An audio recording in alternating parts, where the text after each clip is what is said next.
Good morning. I'm Dr. David Maloney from the Fred Hutchinson Cancer Research Center in Seattle, Washington, and I'm here to talk about CAR T cell therapy for large cell lymphoma and mantle cell lymphoma present and future directions. Here are my disclosures. We have research funding to the institution. I participate in advisory boards, DMC preparation, and scientific advisory board for A2 Biotherapeutics. All right, so we're going to talk about adoptive T cell therapies and how to enhance the response of these therapies. And the breakthrough really came when it was realized that there were tumor infiltrating lymphocytes that could be harvested and expanded and could cause anti-tumor responses in some patients. But this was like looking for a needle in a haystack, and the ability to genetically modify the cells either by transducing in a T cell receptor or a CAR T cell, a chimeric antigen receptor, really has made this therapy possible for many patients. And that's what we're here to talk about today. So just to remind you, the schema that we use for making CAR T cells for a patient, we collect the cells by resting state leukapheresis. These cells then are manufactured, and this takes 2 to 4 weeks. And several approaches have been done. You can isolate the T cell subsets. You then stimulate the cells and then transduce, usually with a viral vector, although other approaches are possible. We grow the cells to target numbers, and then once they pass release criteria for safety and FDA specifications, they're sent back to the center. Then patients receive lymphodepleting chemotherapy to deplete endogenous T cells and increase the engraftment of the CAR T cells. And this is generally with cyclophosphamide and fludarabine, and I'll show you some data on that in a minute. And then the CAR T cells are infused, and then we monitor the patients for neurotoxicity and cytokine release syndrome, which are the two major side effects of this treatment. Now, why do we give Cy/Flu lymphodepletion? Well, this depletes the normal T cells, and it enhances the engraftment of the T cells and their proliferation.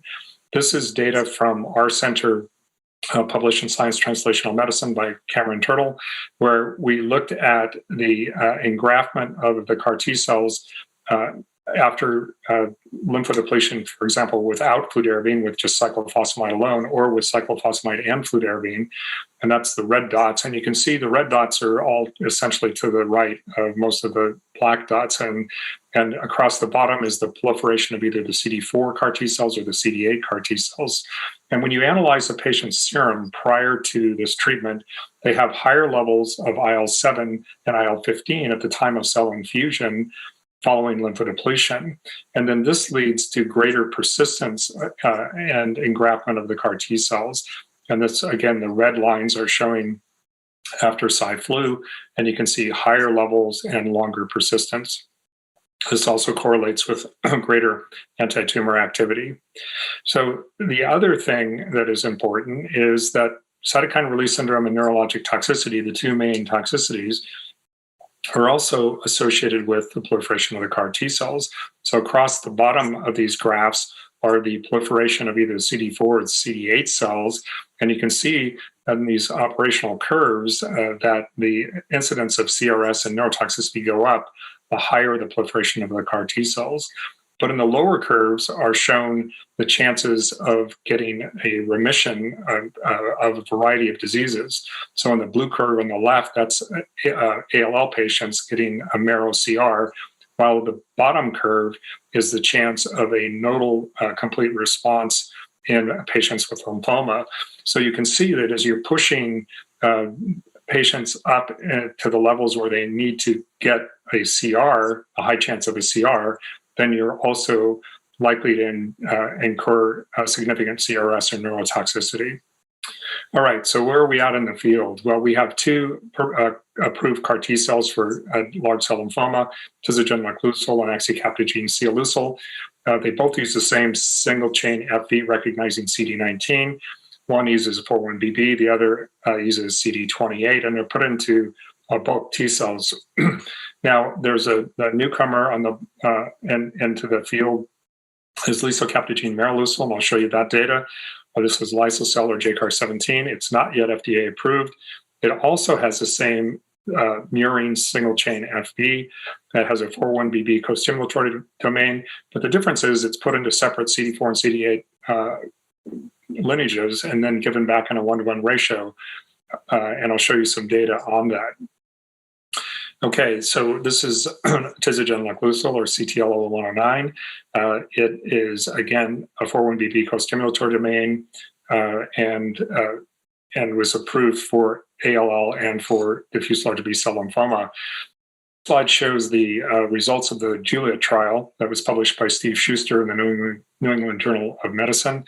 And 93 patients were infused. You can see the CR rate was 40%, and PR rate was 12%, or 52% of the patients responded. 22% of the patients had significant CRS, and 12% of patients had significant neurologic toxicity. But shown in the left curve is the progression-free survival for all patients. You can see around 30 to 40% of patients are on this relatively flat plateau curve. And if you do achieve a complete remission, shown in that upper curve is the duration of response or for those patients who have a complete remission. So this is quite gratifying. It looks like if you can achieve a complete remission, patients can have durable responses. Now, the other major player is the axicaptogene sialucil, and it is a CD28 co-stimulatory domain. And this was the results from the ZUMA-1 clinical trial. You can see there were 101 patients enrolled, and you can see their distribution here. These are quite heavily pretreated. But I would point out that these patients were not allowed to have or have bridging chemotherapy between cell collection and lymphodepleting chemotherapy. So they couldn't have any bridging therapy. So this may select for a slightly better population who could afford to be watched for the 17 to 21 days for cell manufacture. But the responses were quite gratifying. You can see in large cell lymphoma or transformed follicular, or PMDCL, for those 101 patients, the overall response rate was 82%, and the CR rate was 54%. And this translated into 2-year progression-free survival for the entire population that looks, again, very good, and overall survival not being reached at 2 years. So this is quite gratifying, and that this can provide a curative option potentially for patients with relapsed refractory large cell lymphoma.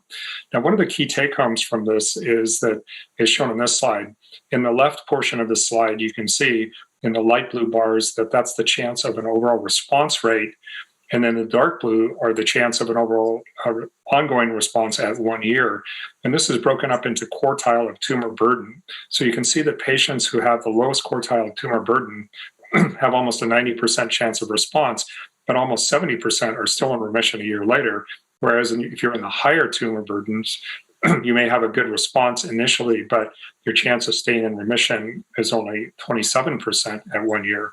And conversely, on the right side of that slide, you can see that in the lowest quartile, there was very little toxicity, where there was greater toxicity in the higher tumor burdens. So this would just imply that if we could get patients in lower tumor burden state at the time of treatment, they'd have better outcomes, as well as having less toxicity.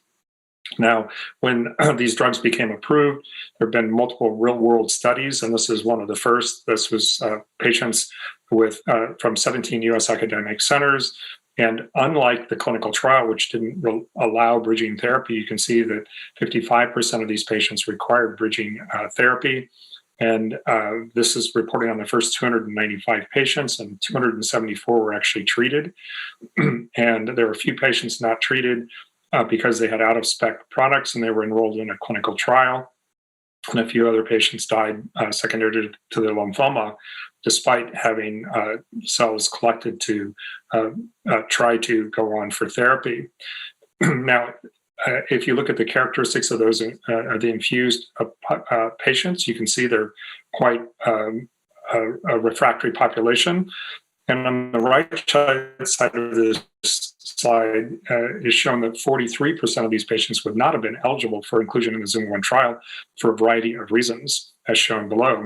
Now, despite this, the patients were treated, and if you look at the time medium hospital stay, it was around 14 days, and the real world experience wasn't reported in ZUMA-1, but again, it's quite similar. Steroids were required in 55% of these patients, whereas only 29% in ZUMA-1, and 63% required tocilizumab.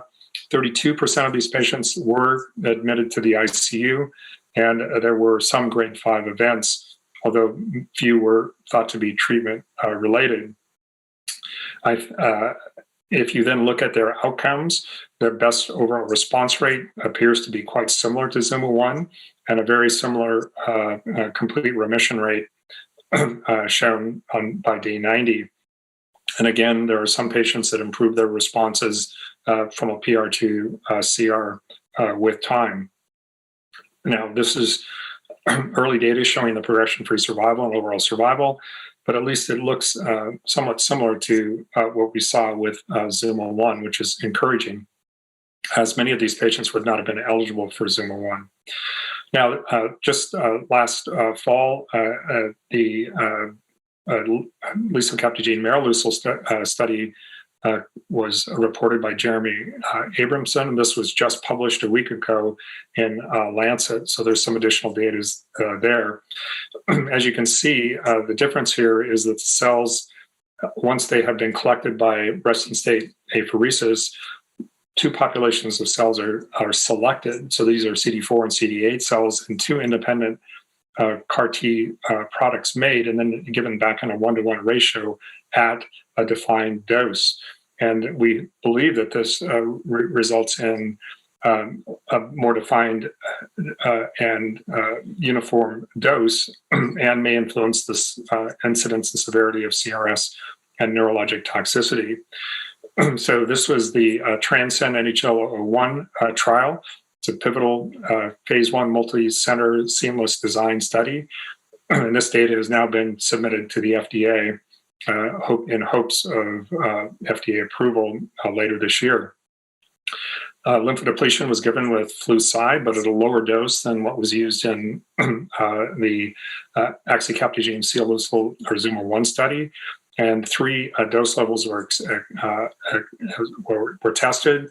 And then the dose level 2 or 100 times 10 to the 6 CAR T cells was the recommended phase 2 dose. You can see that patients were eligible after at least 2 or more lines of therapy, and this included a broader amount of patient inclusion criteria than the other trials. It was DLBCL, NOS, as well as transformation from any other histology. It included high-grade lymphomas, double or triple hit, and PMBCL and follicular lymphoma grade 3B. It did have a greater inclusion criteria in terms of prior treatments. It enrolled patients up to ECOG of 2. They could have secondary CNS involvement and a creatinine clearance between 30 and or greater than 30, which was an exclusion for some of the other trials. And there was no lower threshold for counts in terms of ALC, ANC, platelets, or hemoglobin. Now, this was a very large study. 344 patients were leukapheresis, and you can see there were 50 patients did not receive treatment. 33 died prior to treatment. Few had disease-related complications, and there were only 2 cases where the product could not be manufactured. You can see 294 patients were infused. 25 patients, around 10%, did receive non-conforming but safe products, and you can see that 269 were the treated set. There were a few patients who did not have PET-positive disease before, or proven PET-positive disease before administration, so they were excluded from the efficacy set.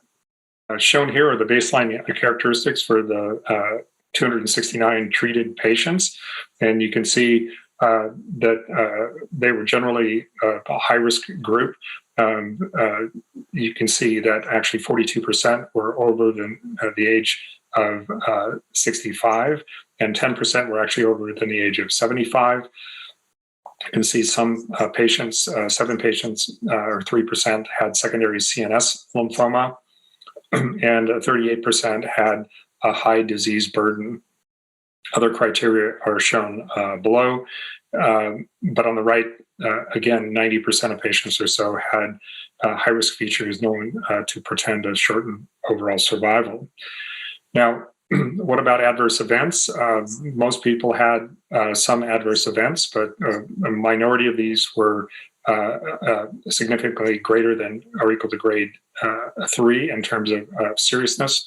But expected toxicities were neutropenia, anemia, and fatigue related to the lymphodepleting chemotherapy. Cytokine release syndrome was only seen in 42% of patients, and only 2% had greater than or equal to grade 3. Most common neurologic manifestation was a headache, which was seen in around 30% of patients. Now, if you look at the incidence and management of this, the two toxicities, cytokine release syndrome and neurologic toxicity, you can see again that a relatively small number of patients had severe CRS. Most of this was grade 1 or grade 2, and was treated with tocilizumab with or without steroids. Only 3% of patients received vasopressors for toxicity, and 2 patients received other anti-inflammatory drug or anti-cytokine drugs. Most of these toxicities were completely reversible. And again, you can see on the left the overall incidences of any grade or the more severe grades. And if you look at either CRS or neurologic toxicity, it was seen in 47% of patients. But a minority of patients required ICU care for either CRS or other toxicity. So seemingly different toxicity profile. What about other adverse events? The prolonged grade 3 cytopenias, which have been seen in other trials, were seen in 37%. Patients did have a risk for grade 3 infections, rarely infusion reactions, rarely tumor lysis syndrome, and thus far around 14% have had some hypogammaglobulinemia. Now, what about response? These are the response data. Overall response rate was 73%, CR rate 53%, early responses within the first month, and you can see the duration of response at 6 months was around 60%, and at 12 months, 54.7%, and shown in the Kaplan-Meier curves on the right. Subjective and complete responses by patients and clinical characteristics are shown here. There's no real subsets that did better or worse. You can see significant activity across the board. If you then look at PFS and OS by objective response rates, patients who have a complete remission do quite well, but patients who only have a PR do have quite a poor outcome. So you can see that there's a apparent flattening of the curve that looks very promising. Now, if you break it down into survival by subgroups, you can see PMDCL and transformed follicular lymphoma patients seem to be doing better than the other patient populations, but all with this appearance of a plateau and a curve. And if patients did receive bridging therapy, they had a slightly inferior outcome, but this is likely selecting patients with more aggressive disease, and similarly, patients without comorbidities had a better outcome. In conclusion, the Transcend trial is the largest clinical trial reported to date. This resulted in rapid, high rate of durable CRs, but with a very low incidence of severe CRS and neurologic toxicity. Activity was observed across many different subgroups, and the low incidence of severe CRS and neurologic toxicity in their late onset allowed us to give this in the outpatient setting in many cases. So this is just a snapshot of the 3 different trials. I think that in general, they have similar response rates, but what seems to be notably different is that the lisocabtagene maraleucel seems to have a lower risk of severe CRS and neurologic toxicity. So how are we going to choose products when we have multiple CARs? I think we need to think about efficacy. This is probably the most important. We then also need to think about safety and healthcare utilization and cost. But this will probably be dependent somewhat by the other two issues. Now, I just want to mention Kite X19 in mantle cell lymphoma presented by Michael Wang, and this is also presented in the New England Journal recently. And this was basically oxycaptogene sialucil, but with a different manufacturing, where they selected T cells first to avoid tumor cell contamination. And I'll just show you the typical characteristics of 68 patients with relapsed refractory disease. The CR rate was incredibly high, 67% had CR and 93% overall response rate. Very few people did not respond to this treatment. And if you then look at the median follow-up, it has not been reached after 12 months. And on the curve shown here, the median PFS and OS are not reached after 12 months with an appearance of a plateau on the curve. So very, very encouraging data. CRS was seen in most patients, but it was not grade 3. It was only grade 3 or greater only in 15% of patients. And it was typical, somewhat typical of what we would expect from this agent. Neurologic toxicity was also seen in around 63% of the patients, and it was still a problem of grade 3 or greater in 31%. There was a few other toxicities as shown here. 26% of patients received tocilizumab and 38% corticosteroids for neurologic toxicity. Now, in conclusion, for this, this demonstrates high response rates in relapsed refractory mantle cell lymphoma, and this has led to the FDA approval of this agent, and that's just being rolled out now across centers in the United States. Safety profile appears to be quite consistent with oxycaptogene sialucil, and at least at our center, this generally requires around 14 days in the hospital to get over this toxicity. So how can we improve this process? I'd just like to conclude on a couple of slides here.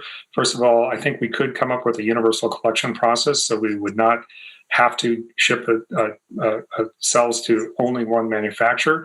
I think we can optimize patient selection for treatment. On the horizon are smarter controllable CAR T cells. There are many trials ongoing where we add additional agents such as checkpoint blockade, and the number of possibilities is really endless. Ibrutinib, lenalidomide, rituximab, all have been tried with interesting results. And then we could get to even the universal CAR T cells off the shelf products, and we're starting to make some progress in this direction as well.